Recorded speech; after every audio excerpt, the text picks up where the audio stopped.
Hello everyone, welcome back in your own YouTube channel विज्ञान कौशल। Demand आई थी आप लोगों की कि डायनेमिक्स ऑफ सर्कुलर मोशन पे भी एक वीडियो बनाया जाए।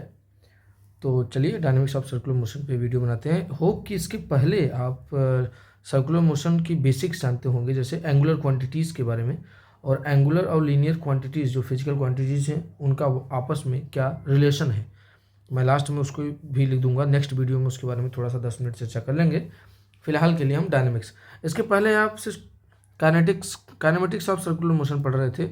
मतलब उसमें सिर्फ आपको ये जानना था कि सर्कुलर मोशन कोई बॉडी परफॉर्म कर रहा है, क्यों कर रहा है वो हमें नहीं जानना था। बट अभी हम जानेंगे कि सर्कुलर मोशन परफॉर्म क्यों कर रहा है। मतलब हमें कॉज जानना है, रीज़न जानना है। What is the reason, what is the cause behind that कि एक बॉडी सर्कुलर मोशन परफॉर्म कर रही हो, है ना। तो इसीलिए इसको हम डायनेमिक्स ऑफ सर्कुलर मोशन बोलेंगे, क्योंकि हमें रीज़न जानना है किस वजह से कर रहा होगा। जस्ट बिकॉज अब ये सर्कुलर मोशन परफॉर्म कर रहा है, तो मोशन इन अ प्लेन का एग्जांपल है। आप जानते हैं प्लेन में मोशन कर रहा है, देखिए आगे भी जा रहा है फिर ऊपर, मतलब एक्स और वाई एक्सेस अगर समझे तो ऐसे। तो एक्स और वाई एक्सेस के बीच में से घूम रहा है, आगे ऊपर पीछे नीचे ऐसे।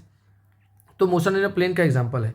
अब चूंकि ये हर बार, अब मैंने जैसे यहाँ पे एक सर्कुलर एक पाथ बना दिया है जिसमें एक बॉडी है जिसका मास m है मान लीजिए, और इसको मूव करा रहे हैं, सर्कुलर पाथ में मूव कर रहा है जिसका रेडियस r है। 4 पॉइंट्स लिए मैंने 1 2 3 4, उन चारों पॉइंट्स पे उसकी स्पीड्स ली हैं v1 v2 v3 v4। Anti clockwise direction में जा रहा है तो मैंने दिखा दिया।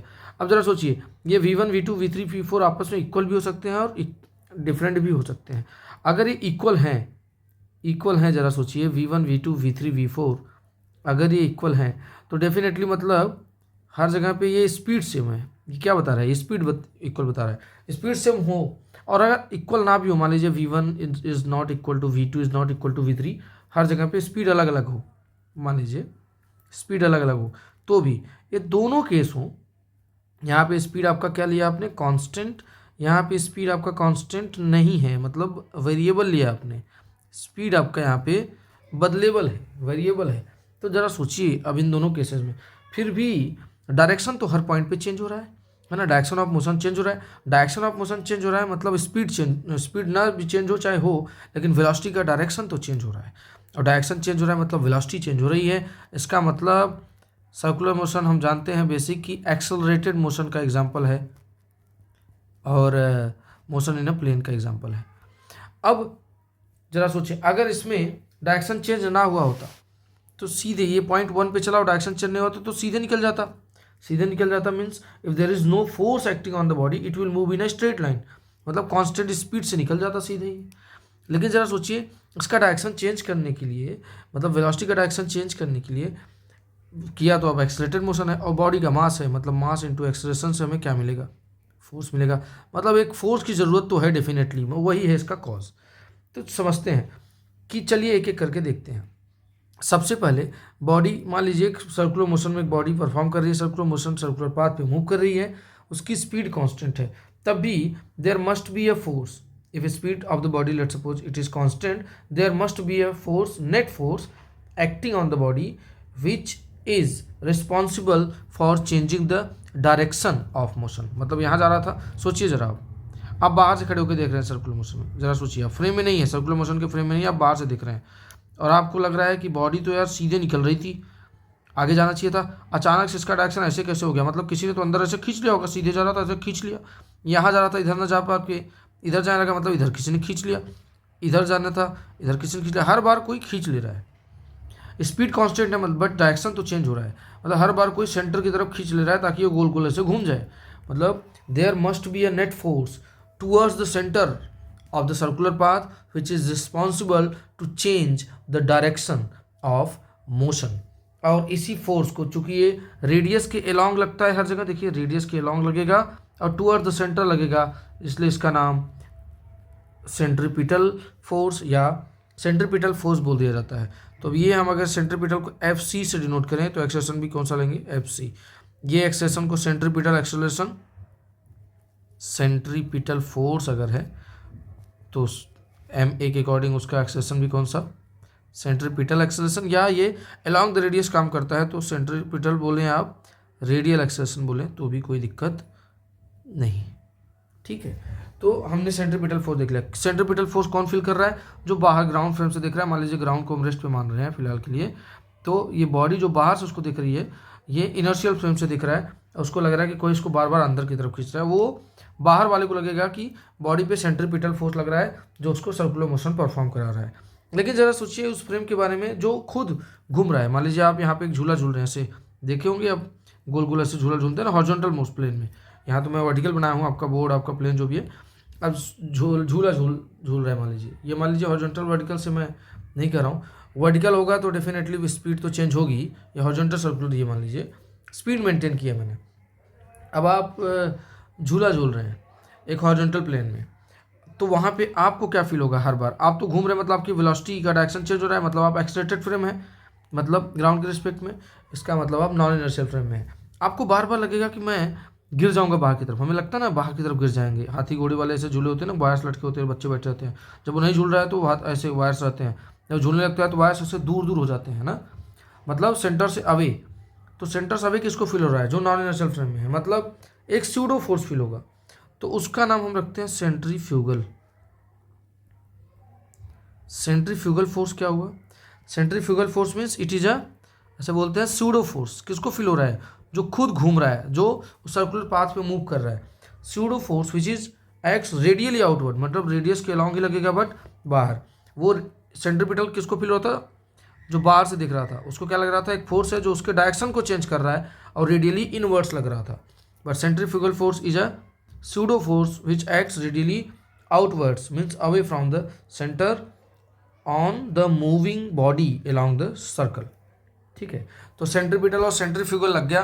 सेंट्रीपिटल और सेंट्रीफ्यूगल दोनों की वैल्यू इक्वल होती है, दोनों का मैग्नीट्यूड इक्वल होता है। तो क्या सर मैग्नीट्यूड इक्वल है? सेंट्रीपिटल टुवर्ड्स द सेंटर है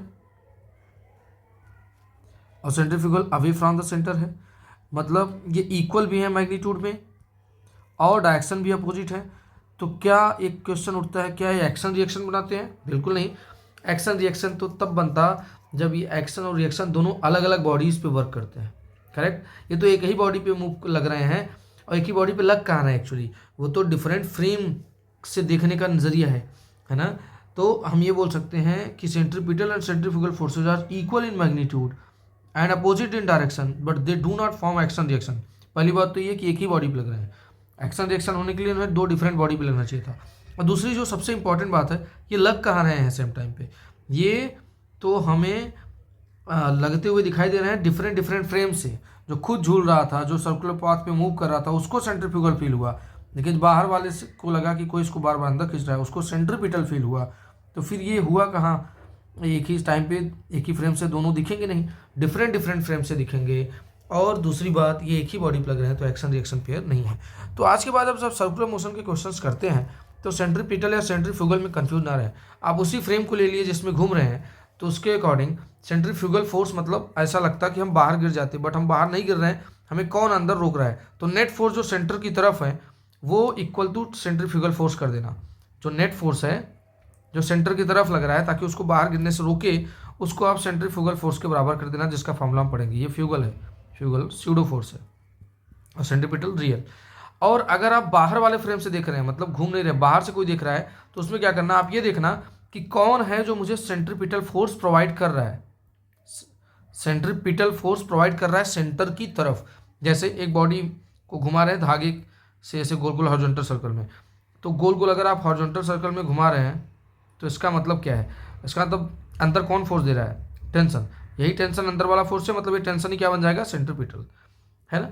तो ये सोचना, जब आप बाहर से देख रहे हैं दूसरे फ्रेम, बाहर वाले फ्रेम से, सर्कुलर मोशन के बाहर वाले फ्रेम से रुक के, तो आपको लगेगा इसको कौन अंदर बार बार खींच रहा है? जो उसके वेलोसिटी का डायरेक्शन चेंज कर रहा है ना, स्पीड को नहीं चेंज कर रहा है। तो आप समझ जाएंगे कि जो भी अंदर सेंटर की तरफ जो फोर्स लग रहा है नेट फोर्स, उसी को सेंट्रीपिटल के बराबर कर देना।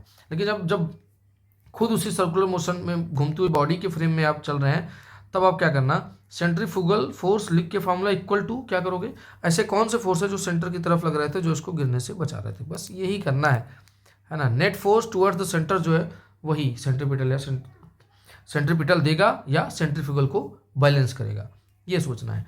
तो डायनामिक्स ऑफ सर्कुलर मोशन में आपने देखा कि क्या रीजन है जिसको आपने सेंट्रीपिटल फोर्स या सेंट्रीफ्यूगल फोर्स के नाम पे पढ़ लिया। तो अब ये देखते हैं, अगर मान लीजिए बॉडी का स्पीड कांस्टेंट है, स्पीड कांस्टेंट है मतलब एक्सेलरेशन उसमें है बट टुवर्ड्स द सेंटर है। अच्छा, मतलब अगर आपका एक्सेलरेशन, सेंट्रीपिटल एक्सेलरेशन या रेडियल एक्सेलरेशन का फॉर्मूला आप जानते हैं v²/r, मतलब कोई बॉडी अगर स्पीड कांस्टेंट लेके चल रही है किसी सर्कुलर मोशन में, मतलब वेलोसिटी तो कांस्टेंट नहीं होगा बट स्पीड कांस्टेंट है, तो उसको हम कौन सा सर्कुलर मोशन बोलते हैं? Uniform circular, correct. Uniform circular motion में क्या होता है? लीनियर वेलोसिटी चेंज तो नहीं होती, सॉरी लीनियर स्पीड चेंज नहीं होता, but direction of linear velocity change होगा। तो direction of linear velocity change होगा, इसका मतलब लीनियर वेलोसिटी भी चेंज होगा। मैंने क्या कहा? स्पीड तो कांस्टेंट है यहाँ पे,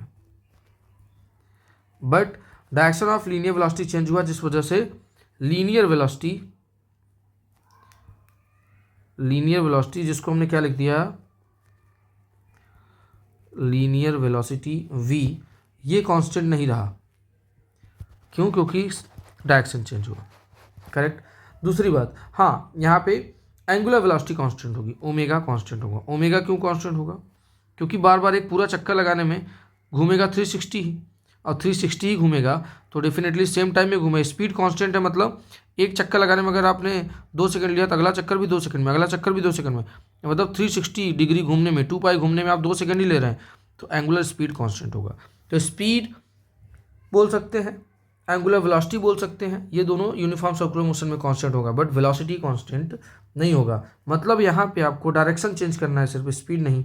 और उसके लिए आपने देखा एक ही एक्सेलरेशन लगेगा toward the centre.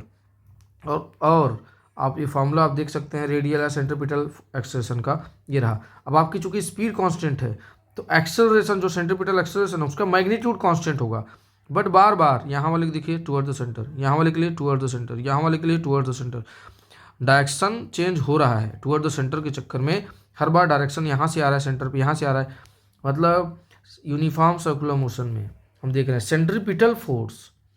Centripetal acceleration या सेंट्रीपिटल फोर्स की मैग्नीट्यूड चेंज नहीं होगा, बट उसका डायरेक्शन चेंज होगा। तो हम बोल सकते हैं सेंट्रीपिटल एक्सेलरेशन या सेंट्रीपिटल फोर्स चेंज होगा, क्योंकि उसका डायरेक्शन चेंज हो रहा है, भले टुवर्ड्स द सेंटर है, करेक्ट है। तो चलिए सेंट्रीपिटल फोर्स का फार्मूला लिखते हैं। अब यही सेंट्रीफ्यूगल का भी फार्मूला बन जाएगा। सेंट्रीपिटल के लिए लिखेंगे आप मास जो मूव कर रहा था सर्कुलर पाथ पे बॉडी का, इंटू स्पीड का स्क्वायर बाई आर। ये आप जानते हैं mv²/r मैंने लिख दिया, मैंने कैपिटल आर लिया था तो यहाँ कैपिटल आर ले रहे हैं, ठीक है। ये आपका सेंट्रीपिटल या सेंट्रीफ्यूगल है। फिर से बोल रहा हूँ, बाहर से देख रहे हैं तो आपको लगेगा कोई इसको अंदर खींच ले रहा है, बार बार गोल घुमा दे रहा है ना। तो एक फोर्स तो रिक्वायर्ड है पक्का, एक फोर्स और एक्सेलरेशन तो रहना ही चाहिए सर्कुलर मोशन में। तो ये आपने देखा, यही सेंट्रीफ्यूगल का व्यू होगा, जो उस फ्रेम में खुद घूम रहा है उसको सेंट्रीफ्यूगल फील होगा, non inertial, away from the centre, ठीक है। तो ये हो गया हमारा कॉज, जिसकी वजह से सर्कुलर मोशन परफॉर्म कर रहा है। अब जरा सोचिए, हम बोल रहे हैं कि अब हमें डिफरेंट पॉइंट्स जो हमने लिए थे उन पे स्पीड कांस्टेंट नहीं है, हर जगह पे स्पीड भी चेंज हो रही है, स्पीड वेरीज। अगर स्पीड भी वेरिएबल है, आपका स्पीड कांस्टेंट नहीं रहा, तो स्वाभाविक है वेलोसिटी तो कांस्टेंट है ही नहीं सर्कुलर मोशन में, स्पीड भी कांस्टेंट नहीं रहा, इसका मतलब एंगुलर वेलोसिटी भी चेंज होगा अब, है ना। वेलोसिटी, स्पीड, एंगुलर वेलोसिटी सब चेंज होगा। और जब स्पीड कांस्टेंट, मतलब एक चक्कर लगाने में 2 सेकंड लिया तो अगला चक्कर 2 सेकंड में नहीं लगाया, या तो 2 सेकंड से कम या 2 सेकंड से ज़्यादा, तो हो जाएगा नॉन यूनिफॉर्म सर्कुलर मोशन। जैसे वर्टिकल सर्कुलर मोशन, एक बार आपने ऐसे धागे से घुमा रहे हैं बॉडी को, धागे में लपेट के, या कैसे भी, नॉन यूनिफॉर्म सर्कुलर मोशन को एग्जांपल हो सकते हैं वर्टिकल सर्कुलर मोशन, क्योंकि ऊपर जाएगा, है ना। धीरे धीरे काइनेटिक एनर्जी पोटेंशियल में कन्वर्ट होती रहेगी, स्पीड कम होती रहेगी। नॉन यूनिफॉर्म सर्कुलर मोशन में स्पीड वेरी कर रहा है। तो आप जरा सोचिए, तो यहाँ पे इसको गोल गोल घुमाने के लिए एक फोर्स तो जरूरी था, कौन सा फोर्स था? सेंट्रीपिटल था, ठीक है। बट अब उसकी स्पीड टेंजेंशियल डायरेक्शन में, हर जगह हर पॉइंट पे स्पीड का डायरेक्शन, वेलोसिटी का डायरेक्शन किधर होगा? टेंजेंशियली, इंस्टेंटेनियस वेलोसिटी का डायरेक्शन टेंजेंशियल होगा। तो हर जगह उसकी स्पीड बढ़ाने के लिए टेंजेंशियल डायरेक्शन में एक फोर्स चाहिए, क्योंकि इसकी स्पीड बढ़ानी है। स्पीड बढ़ानी है मतलब टेंजेंशियल डायरेक्शन में एक फोर्स होगा, मतलब टेंजेंशियल डायरेक्शन में एक एक्सेलरेशन होगा। So for non uniform circular motion when speed is changing, that means in addition to centripetal force, मतलब सेंट्रीपिटल फोर्स तो रहेगा ही जो डायरेक्शन चेंज करेगा, उसके अलावा भी एक और फोर्स होगा जो स्पीड चेंज कर रहा है, मतलब टेंजेंशियल डायरेक्शन में एक फोर्स होगा, टेंजेंशियल डायरेक्शन में एक एक्सेलरेशन होगा, और जो स्पीड चेंज करेगा मतलब dv/dt। इसके लिए मैंने एक वीडियो बना दिया है पहले ही, आप उसको एक बार देखिएगा, है ना। और dv/dt मतलब how the speed is changing with time, the rate of change in speed, तो एक्सेलरेशन। तो टेंजेंशियल फोर्स एक लगेगा, वो कितना लग जाएगा? m × at, AT यहाँ से निकालेंगे।